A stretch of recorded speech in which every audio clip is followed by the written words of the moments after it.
Title: The Pepper Seller's Shadow. Author: Nato Sucre. Rain had fallen for 3 days straight in Benin City.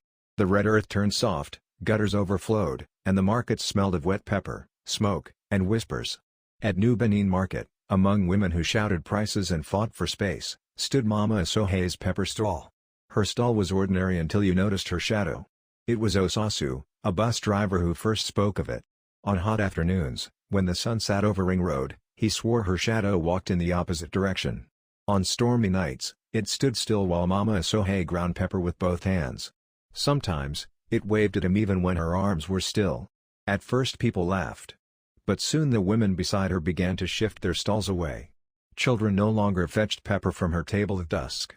And when gossip reached the police, they sent Inspector Eagiator. Eagiator was once respected, but too much gin and too many disappointments had bent his back. He left when he heard the tale. Until the night he stood by Mama Asohe's stall and saw the shadow raise its hand while she was busy counting money. That same night, under the glow of her kerosene lamp, Mama Asohe confessed, "My shadow no be mine. It belonged to my twin sister, Ivy." Years ago, Ivy had been killed in a land dispute, her body swallowed by the earth and never found. But one night, her spirit returned not as a ghost, but as Asohe's shadow. The shadow shielded her. It warned her of thieves.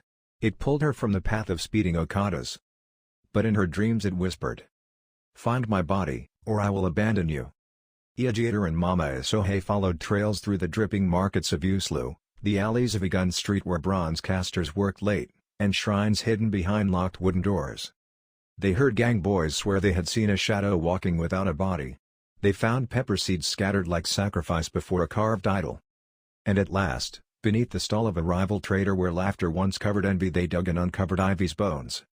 The moment the earth gave her back, the shadow unhooked itself from Mama Asohe. It grew tall, its edges trembling like smoke, and for the first time, it had eyes. It turned to Mama Asohe and whispered, "You found me, sister. But shadows do not return to the ground. They follow blood." Then it bowed to Inspector Eagiator, not with thanks, but with warning, before dissolving into the wet night. The market women swore the rain stopped that very hour. But from that day, Mama Asohe no longer cast any shadow at all. She left the market. Some said she moved to her father's village. Others swore they saw her wandering Ring Road at dawn, selling pepper with no stall, no basket, no shade on the ground. And Inspector Eagiator? Every night he dreamt of shadows pressing against his window. Each morning he woke to find pepper seeds scattered across his table. In Benin, elders say, the shadow you carry is not always your own. And so, on nights when the moon is heavy, traders close their stalls early. Because they swear that in the empty market, a woman still sells pepper, her smile bright, her hands busy. But the ground beneath her remains bare.